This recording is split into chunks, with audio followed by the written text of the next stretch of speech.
So Hope introduced a tool or a framework that we're going to talk quite a bit about, which is called the Rainbow of Sustainability, but that helps us teach through the lens of sustainability. So we're not just teaching what sustainability is, but we're looking at everything that we teach through this overarching lens of sustainability.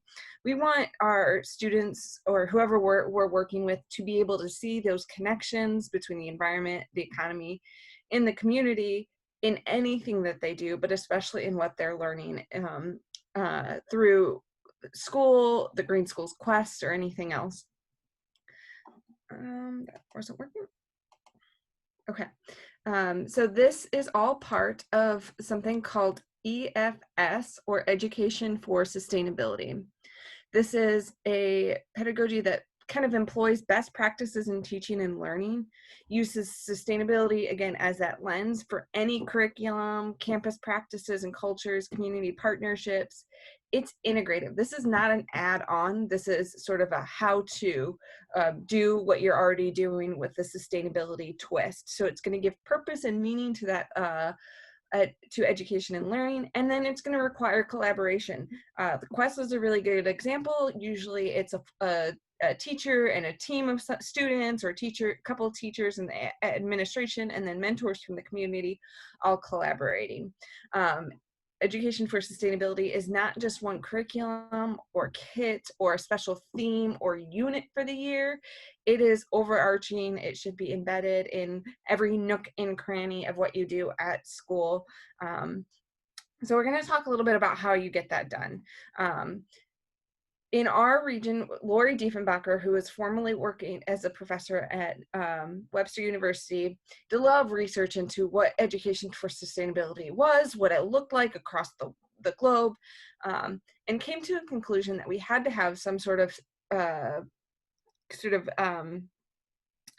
shared vocabulary and understanding of what this looked like. So she came up with sort of summarized overarching themes that were repeated in multiple research and education experts, and came up with 7 principles. When she applied a little bit of color to those became the rainbow of sustainability. Now, I think one thing that's important to point out is that, yes, the Quest this year is focusing around celebrating 1 or 2 of these themes each month, and we're kind of telling you, well, this isn't really just a unit or a theme for the month. But what we're really using those month celebrations for is to highlight and bring to attention some of these principles. But that doesn't mean that you're not working with all these other principles as well, because again, it's integrative. These are going to work together. They're going to build on one another. So you're going to find that these are coming out in what you're doing and teaching and how you're approaching it in a multitude of ways. So our principles are interconnectedness, systems thinking, global citizenship, cycles, importance of place, respect for limits, and social justice. So I'm going to go into just a little brief definition of what each of these is, and then we're going to look at how you apply this. So interconnectedness is this idea that all living things are connected. Every organism, system, and place depends on others. And if we start to study those systems and those connections, we can have a better understanding of our world and how a sustainable future. So we're looking at human to human systems, human to nature systems, nature to nature systems. Everything is connected. And by a better understanding those connections, we are better educated for the future. Systems thinking, very important. Systems are dynamic. They're responsive to changes over time. Certain things like climate change can disrupt systems. So what does that mean for us? You're going to start thinking about like big picture, change over time, cause and effect. Those are all parts of systems thinking. And if we can get students to start thinking about those big concepts, they're going to start applying that to multiple things that they're doing and seeing the long-term impacts of education for sustainability. Global citizenship is this idea that we all have a responsibility to honor and respect each other and the environment that supports us. So we want our students to understand that they have the ability to make a change or make a difference in their world, to develop empathy and compassionate living for people not just across the globe, but also in our own community. Cycles is really important. Nature works in cycles. Sustainability tends to run in cycles. Organisms and systems work in cycles that repeat over time. So if we start to study those patterns and cycles, we can have a better understanding of our world, the interconnections, and you can start to see how these build on one another. But then we can also study how cycles are resilient, changes in actions that can be disruptive to the cycles, and then how we can adjust our behaviors or actions to ensure that we aren't being disruptive to very important cycles. Importance of place. You're not supposed to have a favorite principle, but this is my favorite principle. And it's that every place has its own history and needs. So by building a connection to local history, both natural and human history of your community, that can generate a sense of unity and environmental stewardship. So it's so important to go outside when you're talking about plants and trees, and really look around your community and see what's growing. Study the rivers that are feeding into our community, and so important to how our community developed over time. So place is a huge part of our interactions with the natural world, with each other, and it's a really important one that's going to feed into so many of these other principles that we've kind of already talked about. Respect for limits. This is a really easy entryway into some sustainability concepts and applying the principles of sustainability. And it's just the idea that every system has carrying capacity at which it can no longer sustain. So it's our job to help maintain that balance. This is where you start talking about conservation. You can talk about finite natural resources and what that means for our using things like recycling and energy and all of that kind of stuff. So respect for limits. And the last one is really important, which is social justice. So everything that we're doing needs to have this social justice lens where we're looking for equity and fairness to meet the needs of all living beings across places and generations. So not just to the people here today, but the people here tomorrow and the generations after. We need to think about what that word equity means and how that ties into sustainability and sustainability concepts there. So how we apply this, we're going to start by quickly applying to something that we do every day, which is just choosing an apple. So we're going to go through a series of questions through the poll feature in Zoom. So it should just pop up on your screen. You're going to be given a choice of 3 apples. You're at the grocery store, you need to buy 3 apples. We have a Red Delicious, we have a Gala apple, and we have a Granny Smith apple. So the first question is just launching now. Which apple do you choose? So we'll give you guys a couple seconds to respond to that.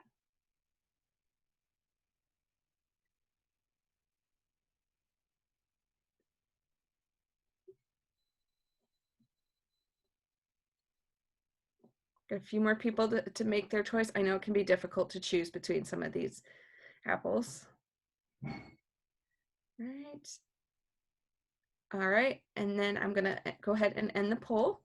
So you can see here that our middle Gala apple was clearly a favorite, followed by Granny Smith, and then Red Delicious. Couple people like them, but not much. Okay, now I'm gonna give you a little bit more information. So our Red Delicious apple was grown here in Missouri. The Gala apple was grown in New Zealand, and then the Granny Smith apple was grown in Washington. So go ahead and make your choice now. You are able to move around if that makes a difference to you. So looking at the type of apple and the location of the apple where the apple was grown.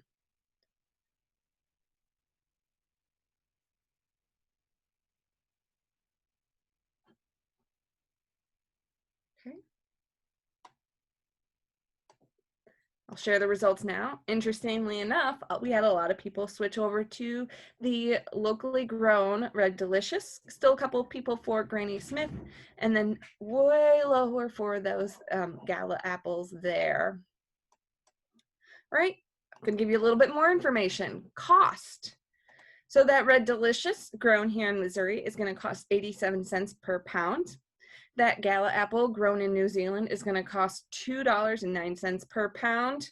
And that Granny Smith is going to be kind of in the middle, about at $1.77 per pound.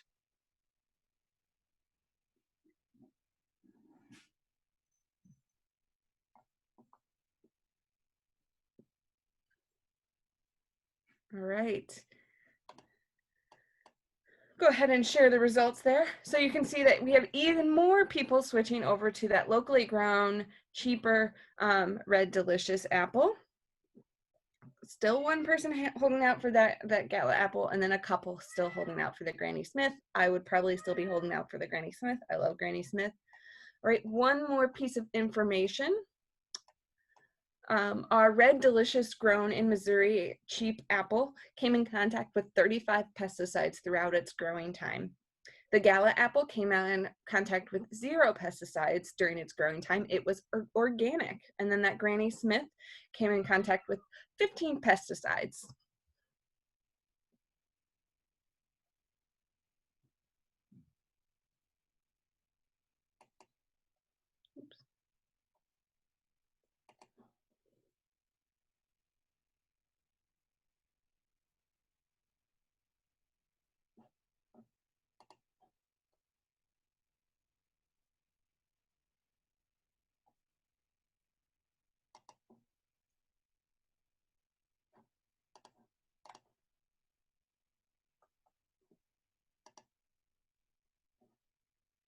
All right, can give you guys a few more seconds. If there's anybody else who needs to make a vote, do it now.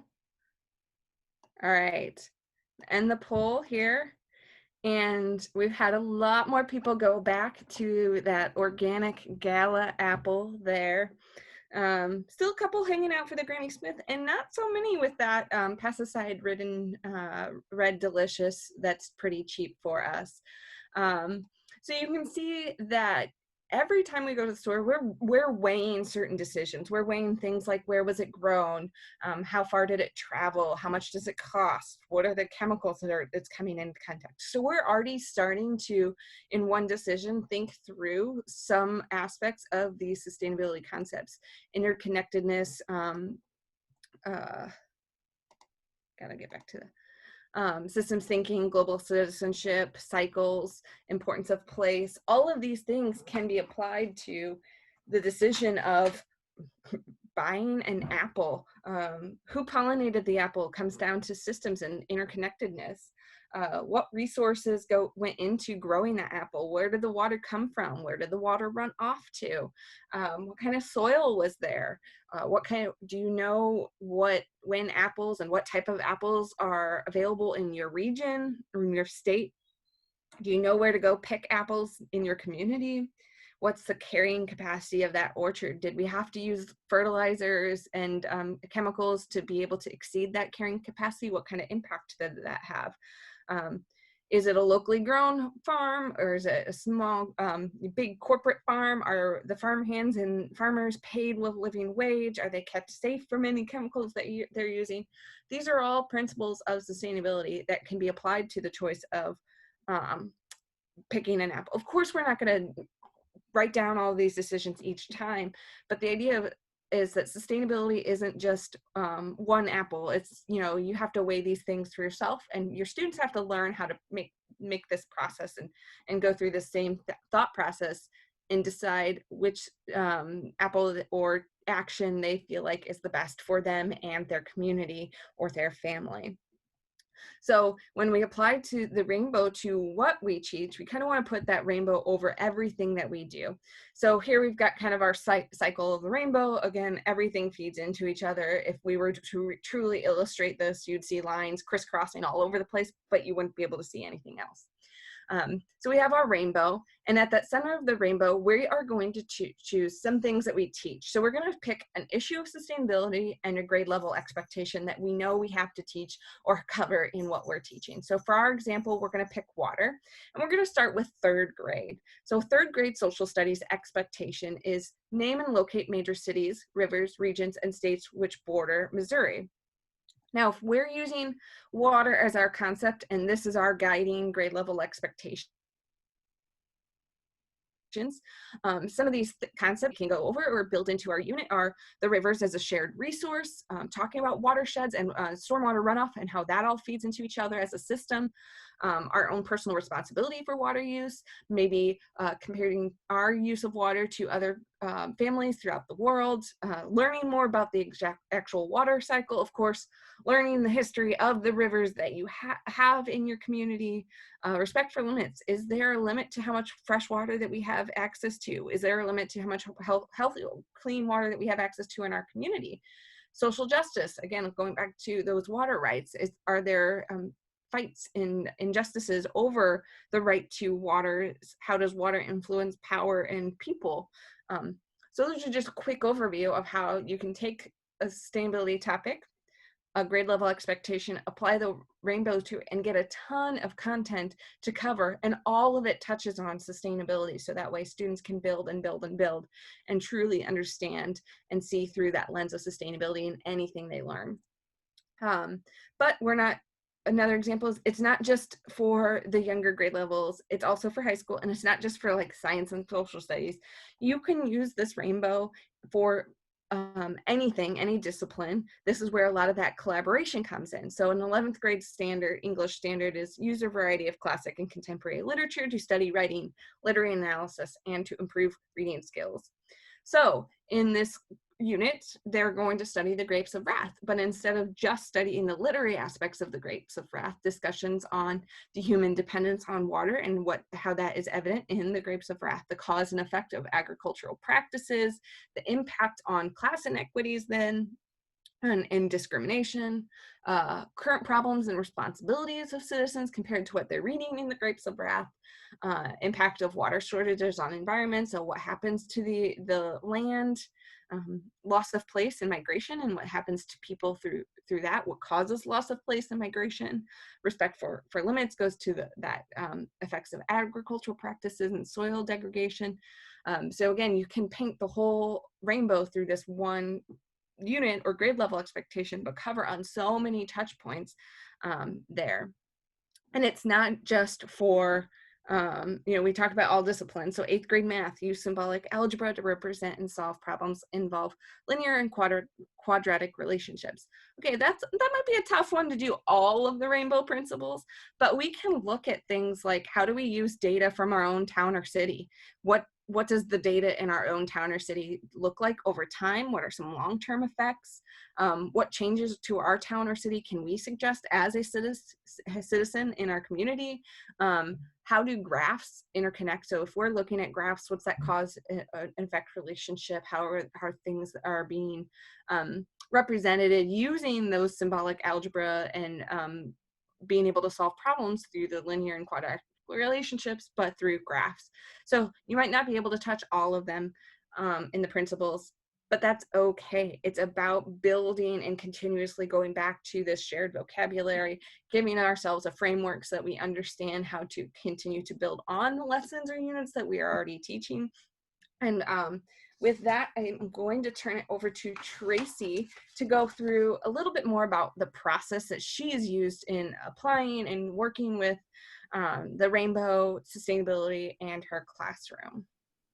So one of the concepts in 2nd grade instruction is the plant unit. And by 2nd grade standards for the state of Missouri, the study is completely on ecosystems. But when you're passionate about for sustainability, but still wanting to instruct on the plants, you kind of need to start thinking about how can you infuse those concepts as Kat had just shared so eloquently through the rainbow. Really think about plants and the land use. What plants do you have on campus right now? What is native? What is non-native? And because we're not on campus necessarily for most of our settings, have the kids walking in their backyard, trying to take a look at what is a native, what's not. Do you have a honeysuckle problem going on, and what's the result of that? So just really starting to think about our entire landscape of not just our schools, but our homes as well, and how we can bring these concepts of land use, transportation, energy, health and comfort, waste management of plants into our instruction by just focusing still on ecosystems. I'm going to walk you through how to do that. So Kat, if you could advance the slide for me. So thinking about this focus for ecosystems, the standard is for all educators in second grade to plan and conduct investigations on the growth of plants when growing conditions are altered. For example, dark versus light, for sun usage or water versus non-water. So you take that one standard, but then you start thinking about through the rainbow, taking a look at perhaps interconnectedness, how human land use is destroying the native plant pollinators. And so that's taking away plant's actual existence, taking away the pollinators' actual existence because natives aren't there and they're not able to create in the habitat and thrive and grow and do the cross-pollination because it's just not viable. Looking at perhaps the respect for limits in blue, reusing and repurpose of everyday items for plantings. So when you go to take a look at creating the plant and having a habitat for it, take a look at what's in your recycling container and pull it out. Instead, wash it out, repurpose it into a new container for the plant growth to continue.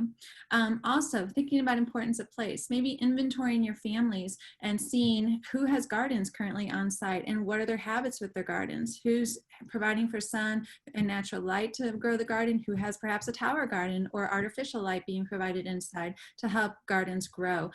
Could be on your windowsill or in a container. So to take this a little bit further, Kat, if you could advance again.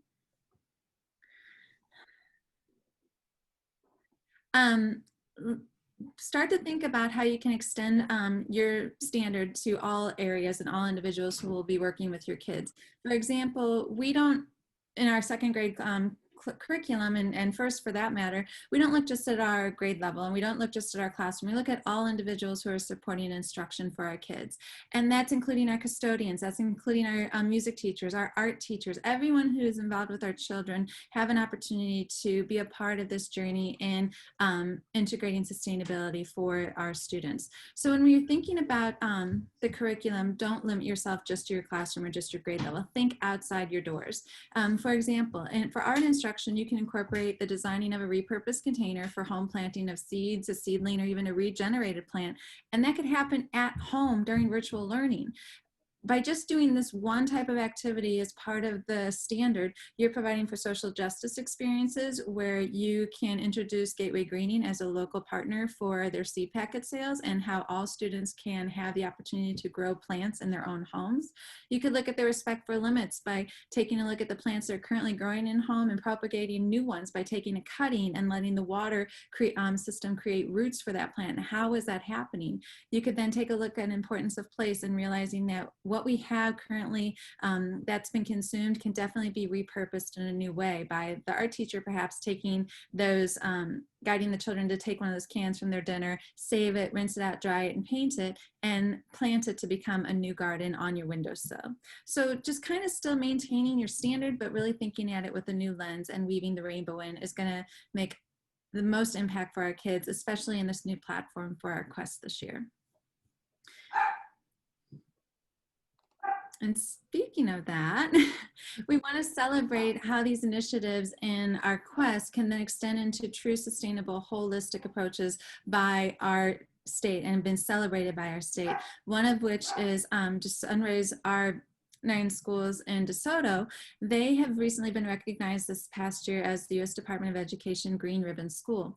And through that, even within their school system, they've utilized the rainbow. They provided for interconnectedness through hosting a health and wellness annual fair. They're looking at providing for systems thinking through one of their initiatives as part of their quest one year and began repurposing plastic waste from their cafeterias into becoming garden bed timbers with a local organization. They've also focused upon the importance of place through a quest opportunity through having a partnership and developing one with Jefferson County Bee Association and installing 2 hives upon their campuses. So really realizing here that our rainbow can be so much more than just an individual classroom project. It could be a grade level experience, can extend to all of your staff members, and everybody can be a voice of change and instruction in sustainable practices in ed for our children.